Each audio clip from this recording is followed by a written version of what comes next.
우리 하나님 말씀 로마서 16장입니다. 우리 1절, 2절, 우리 2절만 읽도록 하겠습니다. 오늘 23절까지가 문안 인사의 내용인데 우리 2절까지만 읽도록 하겠습니다. 우리 찾으셨으면 우리 함께 읽겠습니다.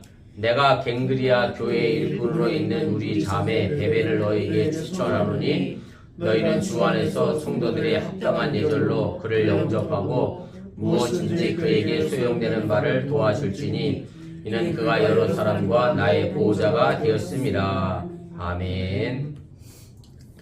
예, 오늘은 52과입니다. 베베 추천에 대한 인사의 글과 더불어서 우리 23절까지 문안 인사가 이제 기록이 되어져 있습니다. 오늘 로마서 전체의 이제 마지막 부분이라 우리가 이렇게 생각해 볼 수 있고요. 바울이 이 마지막 문안 인사를 통해서 이제 자신들과 관계됐던 모든 사람들에게 인사를 나누고 마지막 송용으로 이제 로마서 전체를 이제 끝을 내게 됩니다. 우리 본문 개요 보도록 하겠습니다. 그래서 이 부분은 이제 그때 당시에 편지의 형식에 따라서 이제 사도 바울이 수신에 대한 부탁과 친지들에 대한 문안 인사를 담고 있습니다. 우리도 일정한 편지 형식이 있는 것처럼 이제 사도 바울 당시에도 일정한 편지 형식이 있었고 이제 그 부분에 관하여 이제 사도 바울이 그대로 이제 따르고 있고요.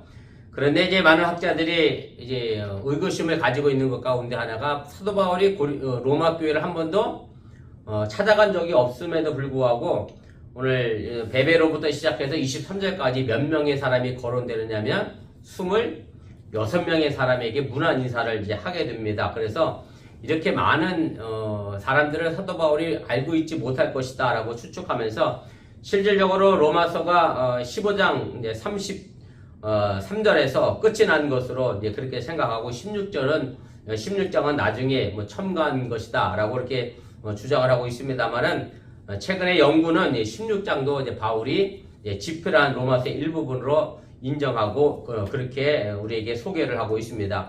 그러면 바울이 그 많은 사람들을 어떻게 알게 되었을까라고 하는 것인데 2번입니다. 바울은 사실은 3번의 전도 여행을 다니면서 로마에서 온 사람들을 많이 만났었고 또 그들 가운데 많은 사람들이 지금 로마 교회에 이제 있었던 것으로 생각할 수 있게 됩니다. 오늘 제가 각주 1번을 달아드렸는데요. 사도행전 18장에도 보면 사도 바울이 고린도에서 이제 만났던 사람들이 로마에서 온 사람들이었음을 우리가 알게 됩니다. 제가 읽어드립니다. 그 후에 바울이 아덴을 떠나 고린도에 이르러 아골라라 하는 본도에서 난 유대인 한 사람을 만나니 글라우디오가 모든 유대인을 명하여 로마에서 떠나라 한 고로 그가 그 안에 브리스길라와 함께 이탈리아로부터 새로 온지라. 바울이 그들에게 가매. 그래서 여기 나와 있는 아골라와 브리스길라 이 부부가 어디서부터 왔느냐면 이탈리아 로마에서부터 이제 왔다라고 기록한 것으로 봐서 사도 바울은 전도 여행 중에 많은 로마에 있었던 사람들을 만난 것으로 우리가 그렇게 이해를 해 볼 수가 있습니다. 2페이지 제일 꼭대기로 가겠습니다. 바울은 이제 마지막 추천의 글을 문안 인사를 나누면서 제일 먼저 시작한 것은 베베라는 사람을 로마 교회에 추천을 하게 됩니다. 베베를 로마 교회에 추천하는 배경에 대해서 뭐 확실한 이야기가 없어서 또 주어진 정보가 턱없이 부족해서 정확히 베베라는 인물이 어떤 사람인지 왜 베베를 바울이 로마 교회에 추천하게 됐는지에 대하여 잘은 알려지지 않고 있습니다만은 아무튼 베베를 묘사하는 내용을 통해서 주석 시간에 자세하게 베베가 어떤 사람인지 대충 좀 짐작해 보도록 그렇게 하겠습니다. 우리 본문 주석으로 넘어가겠습니다.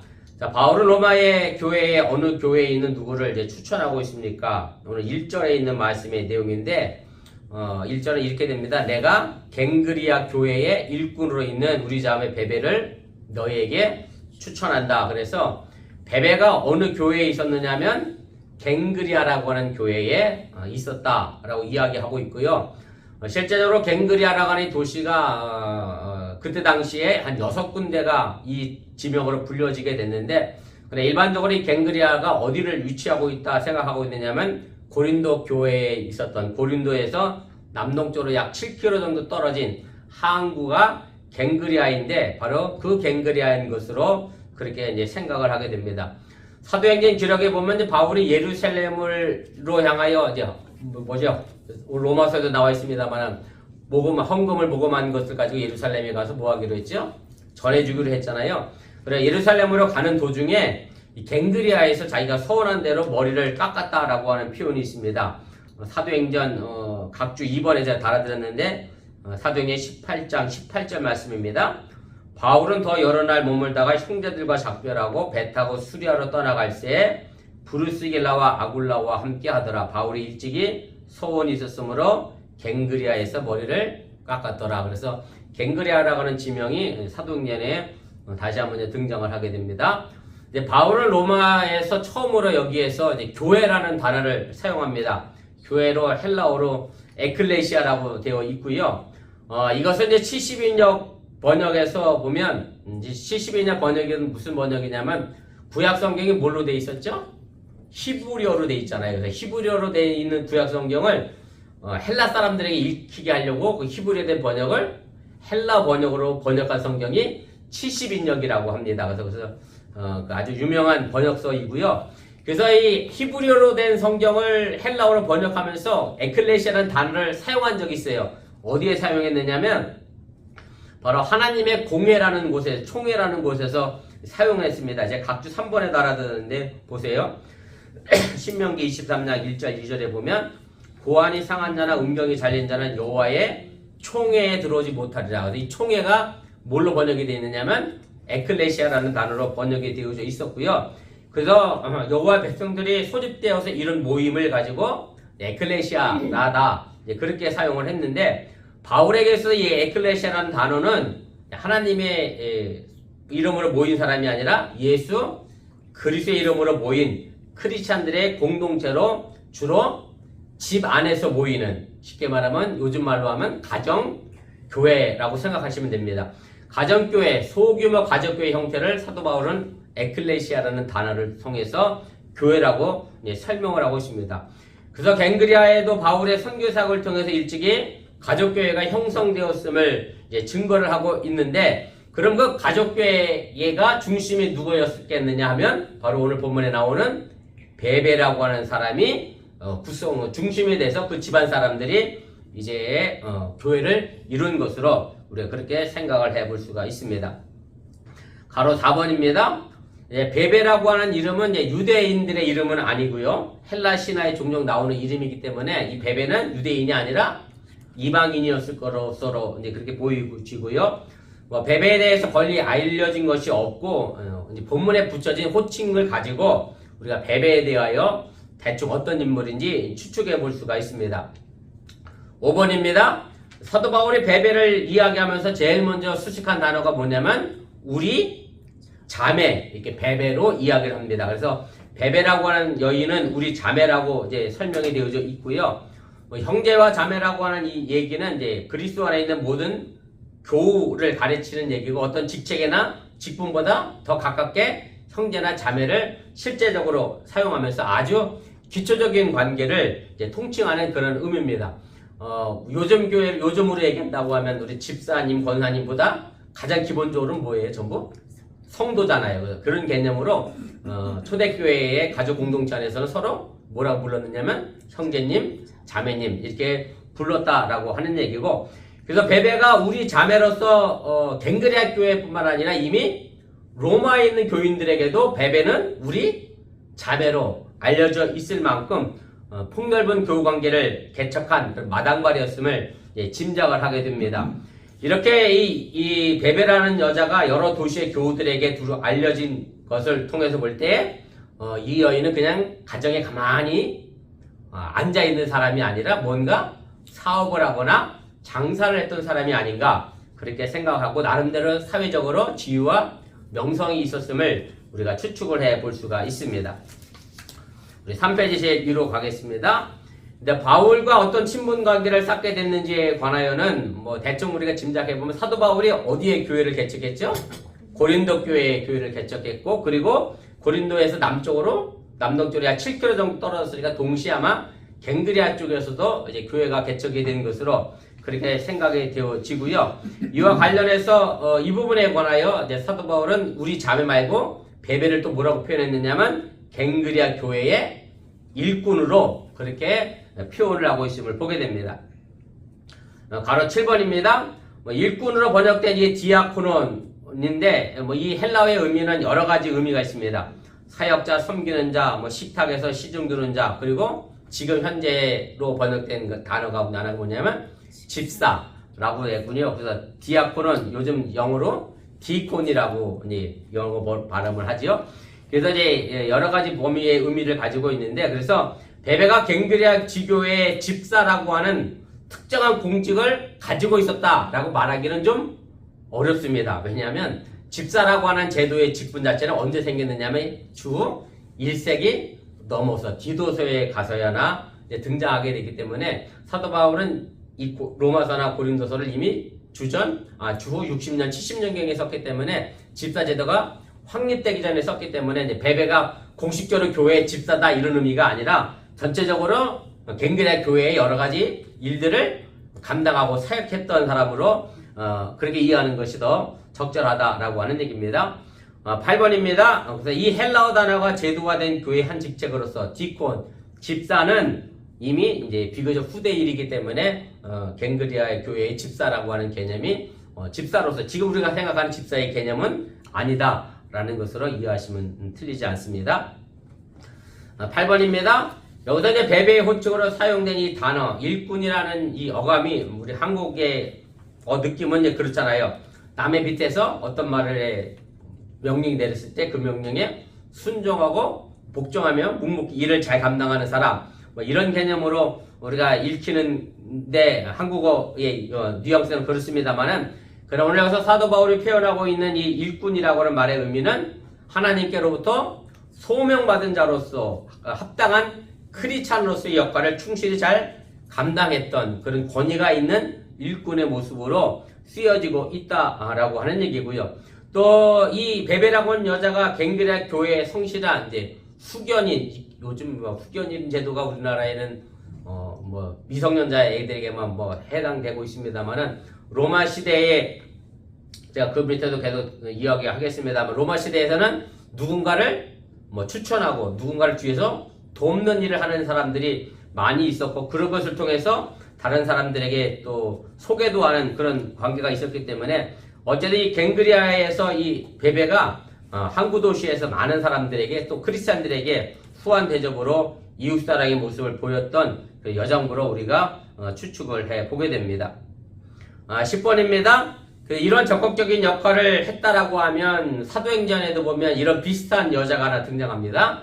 누디아라는 여자가 나오죠. 이 누디아는 무슨 장사를 했죠? 옷감 장사했죠. 자주세 옷감 장사를 했잖아요. 제가 각주 6번을 달아드렸는데 사도행전 16장 14절 15절입니다. 두아디라시에 있는 자세 옷감 장사로서 하나님을 섬기는 루디아라 하는 한 여자가 말을 듣고 있을 때 주께서 그 마음을 열어 바울의 말을 따르게 하신지라. 그와 그 집이 다 세를 받고 우리에게 청하이르되 만일 나를 주 믿는 자라 알거든 내 집에 들어와 유하라고 강권하여 머물게 하니라. 그래서 누디아라는 여인을 통해서 거기에 이제 에베소 교회가 상생하고 태어나는 배경이 됐고요. 그것이 에베소 교회도 가정교회 형태로 이제 시작이 됐음을 우리가 알게 됩니다. 그래서 루디아처럼 이 베베라는 여인도 아마 갱그리아에서 충분히 그렇게 사업을 했던 사람으로 우리가 이해해 볼 수가 있고요. 그래서 그때 당시 사회가 가부장적 사회에 있었던지라 만약에 한 남편의 아내로 베베가 있었다고 하면 이렇게 왕성하게 활동하기가 어려웠을 겁니다. 그래서 베베는 결혼하지 않았거나 아니면 과부가 됐을 가능성이 큰 그런 여인으로 우리가 이해해 볼 수가 있습니다. 11번입니다. 갱그리아와 고린도의 인적거리를 감안할 때 이제 갱그리아 교회는 베베의 가정을 중심으로 해서 등줄을 틀었을 가능성이 높고요. 아마 이 교회 개척은 바울의 고린도 교회 개척과 맞물려서 아마 이루어졌을 것으로 그렇게 생각을 해볼 수가 있습니다. 11번입니다. 어쨌든 무엇이든지 오늘 이 베베라고 하는 여인이 이제 필요한 것을 도와주라고 이제 본문의 호의적인 추천사에 비춰서 보면 이 베베라는 여인이 교회 사역과 환대를 통해서 바울에게 상당한 이제 신뢰감을 얻고 있었던 것을 우리가 보이게 되고요. 일반적으로 그때 당시에 슬로건 고린도전서 14장 34절에 보면 여자는 교회에서 잠잠하라 이런 슬로건과는 달리 베베는 바울의 사역 현장에서 열심히 이방인 교회에서 여성들의 역할이 교회 내외적으로 만만치 않게 이루어졌음을 우리가 보여주고 실질적인 공헌도 상당하게 했을 것으로 그렇게 추측을 해보게 됩니다. 13번입니다. 그래서 베베가 이제 오늘 사도 바울이 베베를 이제 추천한다고 돼 있잖아요. 그러니까 이 로마서를 결국 누가 들고 갔을 것 같아요? 베베가 로마서를 가지고 로마 교회 갔을 개연성이 큽니다만은 그렇다고 해서 바울의 일반적 권고를 마치 파송받은 대리인처럼 로마에 가게 된 것 같지는 않고요. 베베가 로마에 가면서 분명 필요한 일이 있었기 때문에 도움받을 일이 있었기 때문에 로마에 이제 간 것으로 이제 이해를 하게 됩니다. 4페이지 제일 위인데요. 제가 그 첫 번째 줄 마지막 부분부터 읽겠습니다. 베베의 로마 행에 연루된 직접적인 동기는 분명하지 않지만 아마도 사업 목적이었거나 그에 따른 법적 소송 문제였을 가능성이 제기됩니다. 그 자세한 설명은 제가 2번에서 하도록 하겠습니다. 어쨌든 이제 사도 바울은 이 1절에서 베베를 로마 교회 후하게 이제 청구하면서 모든 협조를 이제 부탁하면서 그동안은 갱그레아제나 고린도에서 사도 바울이 사역할 때는 누가 후견인 역할을 했느냐면 베베라는 여인이 후견인 역할을 했는데 이제 반대로 사도 바울이 베베의 후견인에 대해서 로마 교회에 베베를 추천하게 되고요. 그래서 우리가 이미 지난 시간에 했습니다만은 이스라엘 교회는 예루살렘 교회는 구원으로 이방인들에게 은혜를 끼쳤고 또 이방인 교회는 가난한 이스라엘 예루살렘 교인들의 헌금으로 물질로 도왔고 그래서 상호 호혜적으로 코이노니아를 이루었다라고 했는데 어쨌든 사도 바울은 베베와 호혜적인 관계를 가지고 또 다른 코이노니아의 예를 보여주고 있다 그렇게 우리가 생각해 볼 수가 있습니다. 2번입니다. 이제 바울은 베베가 로마 교회를 갈 때 그녀에게 어떻게 해줄 것을 이제 부탁하고 있습니까? 오늘 2절에 있는 말씀입니다. 너희는 주 안에서 성도들이 합당한 예절로 그를 영접하고 무엇이든지 그에게 소용되는 바를 도와줄지니 이는 그가 여러 사람과 나의 보호자가 되었음이라 이렇게 말씀합니다. 또 바울이 베베를 로마 교회에 이제 추천을 하면서 부탁하는 첫 번째 사항은 그녀를 영접하게 해달라라고 이제 부탁하는 거고요. 뭐 문자 그대로 해석하면 거부하지 말고 이제 받아들여 줄 것을 이제 이야기하게 되는 거고, 뭐 이것은 마땅히 주 안에서 형제 자매된 사람들이 해야 될 그런 흔쾌한 환대의 도리를 이제 가리키고 있음을 우리가 이해하시면 되겠습니다. 이제 한글 개역 성경은 이걸 뭐라고 표현했느냐면 성도들의 합당한 예절로 이렇게 이제 번역을 했고요. 뭐 그렇다고 해서 원문에 예절이라는 뭐 뜻을 가지고 있는 단어가 들어있는 것은 아니고 의미상 일치하는 헬라어 단어는 존재하지는 않습니다. 그만 이제 개역 성경에서 그렇게 번역을 했는데 그다음 문자적으로 보면 2번입니다. 이제 성도들의 걸맞게 혹은 뭐 성도들에게 위상에 갚아요 또는 성도들답게 이렇게 우리가 이해하면 제일 합당하고요. 그래서 영어 성경에도 보면 worthy of the saint라서 성도들의 값어치 있는 어떤 행동을 할 것을 이야기하면서 그 부분을 이렇게 길게 풀어쓰게 됩니다. 3번입니다. 바울이 여기서는 로마 교인들에게 붙인 성도라고 하는 이 타이틀은 모든 크리스찬들에게 적용되는 그런 단어이고요. 이것은 바울이 특별히 예루살렘 교인들에게 붙인 최상의 존칭으로 성도라고 하는 단어를 사용을 했습니다. 제가 각주 8번, 7번, 8번 다 달아드렸는데 다 여기 보면 이제 성도가 등장하는데 이렇게 되어 있습니다. 이 은혜와 성도 섬기는 일에 또 성도를 섬기는 일에 그래서 성도라고 하는 말을 그냥 단순하게 예수 믿는 사람이라는 의미가 아니라 예수 믿는 사람을 굉장히 높이는 측면에서 사도 바울이 존칭으로 그렇게 사용을 한 것이고요. 그래서 로마에 있는 교인들을 성도라고 부른 것은 로마 교인들을 높여준 거예요. 왜 높여줬어요? 베베 잘 봐달라고. 그래서 이렇게 존중한 것을 은근히 기대함으로 이제 성도라고 하는 표현을 로마 교인들에게 했다라고 하는 얘기입니다. 4번입니다. 그래서 베베가를 이제 성도들의 합당한 예절로 이제 환영해달라라고 이야기를 해놓고 나서 그 다음에 요청한 것이 뭐냐면 무엇이든지 베베를 좀 도와줘라. 이렇게 이제 사도 바울은 이야기를 하게 됩니다. 그래서 정확한 번역으로 어떻게 되어 있느냐면 이렇게 되어 있어요. 그에게 소용되는 바를 도와줄지니 그랬어요. 소용되는 바 이렇게 되어 있는데 소용되는 바라고 하는 의미 이게 헬라어로 보면 어떤 단어를 썼느냐면 프라그마라는 단어를 사용했는데요. 이 바라고 번역된 단어의 의미가 이런 뜻을 가지고 있어요. 사건이나 업무나 행위나 과제나 쟁론이나 소송 뭐 이런 복잡한 의미가 다 들어있는 그런 단어인데, 그래서 이것으로 미루어 우리가 생각해 보는 것은 단순히 베베가 바울의 편지를 로마 교회에 전달하고자 간 게 아니라 그 편지도 전달하지만 동시에 베베에게 필요한 그 무언가가 있었기 때문에, 로마에 볼 일이 있었기 때문에 가는 것이고, 그래서 그것에 대하여 이제 사도 바울이 로마 교회에 좀 도와줄 것을 이제 부탁하고 있다라고 하는 얘기입니다. 물론 뭐 그 볼일의 정체는 이제 분명하지 않습니다만은, 다만 여기 뭐 소용되는 바라고 수용된 프라그마를 단어를 통해서 생각해 본다라고 하면 그것이 사업상 일이거나 아니면 이와 관련된 법적인 소송 문제가 아닐까, 그렇게 추측할 따름이라고 하는 얘기입니다. 5번입니다. 이제 바울은 베베가 그 도움을 받을 만한 자격이 있음을 이제 그동안 그의 역할에 근거해서 설명하고 있는데, 그동안 베베가 어떤 역할을 했다라고 했느냐면 2절에 보면 이는 그가 여러 사람과 나의 뭐가 됐어요? 보호자가 되었던 사람이다. 그래서 이미 그 사람은 나에게 많은 사람들에게 도움을 준 사람이기 때문에 이 베베가 마땅히 도움 받을 만한 충분한 그런 사람이다 라고 이제 이야기를 해주고 있다라고 하는 얘기입니다. 5페이지 제일 위로 올라가겠습니다. 그래서 그때 당시 로마 사회는 이제 후견인 사회였고요. 혹시 뭐 개인적으로든 가정적 단위의 필요건 물론 사회적 활동에도 적극적으로 참여하기 위해서는 해당 지역이 유력한 사람이 뭐 일종의 추천서라고 생각하면 되겠죠. 내가 이 사람을 보증한다. 뭐 보증이 더 맞을 수 있겠다. 보증 후견인 제도가 내가 이 사람을 보증하고 후원하고 지지한다 라는 것이 알려지면 뭐 그 사람이 쉽게 그 지역에서 생활할 수 있는 환경과 여건을 만들어 줬는데, 아마 베베가 갱그리아에서 그런 역할을 충분히 했던 사람이었고, 또 그가 많은 사람들에게 그런 후원인 역할을 했기 때문에 갱그리아에서 교회가 이제 출발한 것으로 그렇게 생각을 해보게 됩니다.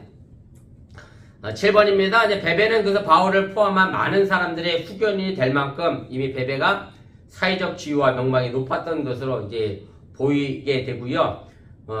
이 여자가 어떤 뭐 공직사회, 쉽게 말해 공무원이 아닌 이상 그녀의 후원은 주로 뭐였겠어요? 물질적인 측면이었을 거고, 그런 환대와 섬김을 통해서 아마 나타났을 것이고, 그래서 항구 도시였기 때문에 갱그리아에 드나드는 다양한 사람들에게 이 베베가 폭넓은 교우 관계를 통해서 그들의 후견인 노릇을 하는데 아마 적절한 환경을 제공했을 것으로 그렇게 생각이 됩니다. 그리고 바울에게도 거처와 음식과 이제 선교사에게 필요한 그런 인적 자원 및 부대 비용을 제공하는데 그런 후견으로서 역할을 했을 것이고, 그래서 사도 바울이 그런 도움을 받았기 때문에 로마 교회에 베베를 보내면서 로마 교인들, 성도들이 베베를 좀 이렇게 날 도왔으면 좋겠다라고 이제 적극 추천을 하고 있다라고 하는 얘기입니다. 그래서 결과적으로 보면 이제 베베라고 하는 이 여인이 사도 바울에게 있어 굉장히 중요한 인물이었고, 사도 바울을 많이 도왔던 선교 사역으로서 역할을 했던 사람이라고 하는 얘기고, 우리 조장로님도 그제 지방에서 장로 진급 때문에 가셨습니다만, 목사님들이 이렇게 모여서 만나면 서로 무슨 얘기 하냐면 교인 얘기를 안 할 수는 없어요. 그래서 우리 교회 장로님은 정말 장로님처럼 생겼다고 누가. 그래서 사실 그렇게 사도 바울이 어디 가든지 간에 누구를 얘기했겠어요? 이제 베베를 얘기를 했겠죠. 그래서 바라기는 어번계 모두 성도들이 모든 목회자들에게 아무개 집사, 아무개 성도, 아무개 권사, 아무개 장로, 참 괜찮은 사람이었어, 멋진 사람이었어, 정말 훌륭한 성도였어, 그렇게 칭찬듣는 그런 어번계 성도가 될 수 있기를 주님의 이름으로 간절히 축원을 드립니다.